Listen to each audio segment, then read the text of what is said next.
I'm gonna tell you guys why, despite any and all issues I've ever had with any Ford Lincoln vehicle put together, I will still take them over General Motors any day. Rule number one, or reason number one, because mechanically, I just feel that Ford and Lincoln, let's just say Ford, to keep it simple, Ford versus General Motors. We're not gonna get into the particular models. We're not going to talk about Escalade versus Lincoln Navigator, or we're not going to get into the Denali or the Suburban, the Yukon. We're not going to get into those particulars right now. We're just going to talk about the overall, like the mother companies, the parent companies for these vehicles, okay? So Ford and GM, back to what I was saying. Fords, to me, always seem to be built better, even though I do respect the fact that General Motors has worked with Toyota in the past, and I think they can continue to do so today. I do think that gives them a little bit of an edge, but they have all these weird quirks. I was telling myself after this Lincoln, I was going to go to General Motors. I said, you know what? The next vehicle is going to be a GM vehicle because I've had enough. But every driver I know, whether it be a competitor or a colleague of mine, any other limo companies, I've noticed they're all starting to switch to Ford because there's this huge issue with the Suburban where it tells you that your oil's low. Late model Suburbans, yes, 2023 and 2024 models. I've had guys coming up and telling me, or just telling me, reporting to me that, hey, I got to take the car back to the shop because it's saying low oil again after I just left it in there for a few days for them to fix it, and they're not fixing the problem. I check the oil, I pull over, I check the dipstick, there's no oil in the vehicle, and the vehicle's telling me to add oil. So I got to go and buy other oil. I talk to other guys. They're like, they laugh when you ask them if they have an extra quart of oil they can spare because they are familiar with this problem. Another thing that really got on my nerves about General Motors is I had this 2001 Lincoln Town Car. To this day, I swear it's the best car I've ever had. I've had multiple Toyotas and Hondas, and I still to this day will say that 2001 Lincoln Town Car Signature Series is the best car I ever had. Certified pre-owned. It gave me two issues that I can think of. Issue number one, the rear differential went out, or it was having issues. They replaced it under warranty, no problem. The other thing that went out was the air suspension system. Set me back almost $1,800. I was furious. I was so mad. But other than that, the car never really gave me any issues. So I went and bought another one. 2008 Lincoln Town Car Signature Series. This one had the extended, it was the L series, so it was a long wheelbase. This thing was a nightmare. I had to replace everything. Transmissions, I did multiple transmission replacements. I think it had around 350,000 miles on it when I sold it, when I finally said, okay, I'm done. At that point, I was like, I'm not gonna buy another Lincoln, I'm done with them. But I said, you know what? I'll give them one more chance. 3 strikes, we'll see. And I end up with this one. And this one was great in the beginning, but then it started to give me issues, as you can see from all my other videos. But still, despite all that 2001 Lincoln Town Car is the reason why I continue to be loyal to this company. Because when I have a serious problem, I will find the right dealership, I will make the right phone calls to the right people who work for Lincoln, and I will get help, and they will sort out the issues. With that 2001 Town Car, once again, I keep teasing you guys, and I don't mean to do that. It's just the way my brain works. I just keep jumping around everywhere.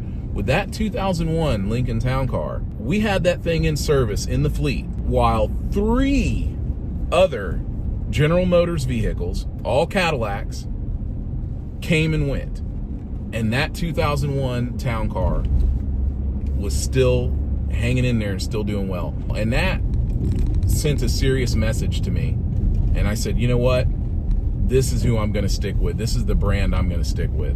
In defense of General Motors, we do have a vehicle in our fleet right now, a Cadillac, that has well over 300,000 miles, and it's still going. It's a 2014 Cadillac XTS, but it's not without its problems. But part of the reason it has some of the issues that it has is because the person who's responsible for that vehicle tends to do things that he shouldn't be doing to the vehicle, like adding a third party or an aftermarket infotainment system. Don't ever do this, people. Like, if there's anything you're going to get out of this video, I'm going to tell you some things that you just don't do.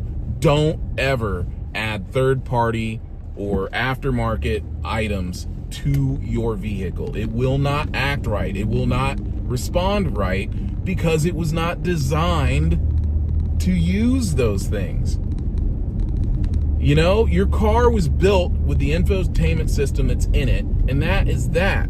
Don't try to do it with something else and expect it to act right. It won't do it.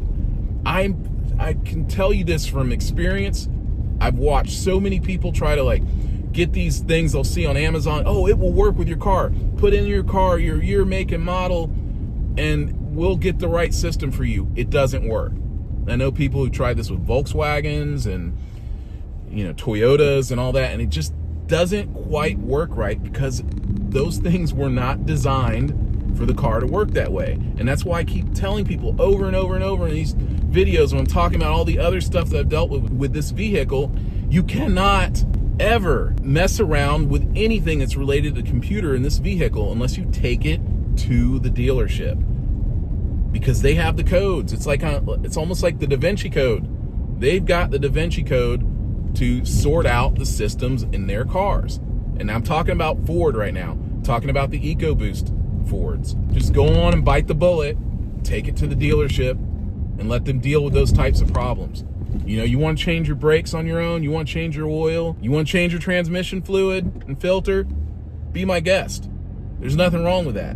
But the moment you start messing with things like ignition coils or you know, the transmission control module or the mass airflow sensor, the catalytic converters, deal only with the dealership. Only allow the dealership to handle those things, because the moment those items are changed on your vehicle, those components, the computer system needs to be calibrated to work with them. It's like a firmware update. If you can't do that, then you're going to have problems. I promise you, you will have issues. I just wanted to say that at the end of the day, I'm going to take Ford over GM. While they have their problems, believe me, they do. If I had it my way, I wouldn't even drive either of them. I would just drive a Toyota. But since I'm in this line of work, it is expected, it is necessary to use American-made vehicles, especially these large luxury SUVs. There's no other company like them. The American car companies have the largest luxury SUVs on the market, and it takes that to keep these clients satisfied. So that's it. I'm going to end with that. Let's have a discussion about it. Please let me know, do you drive a Ford or a GM? Don't come on here talking about Toyota and all that other stuff and who's better. I know who's better. It's not about that. It's just between these two vehicles. Do you agree? Do you disagree? Would you like to share your stories of issues that you've had with these vehicles or your successes? Please let us know. We want to hear.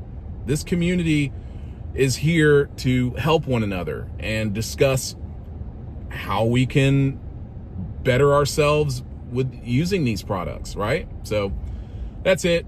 Thanks for watching.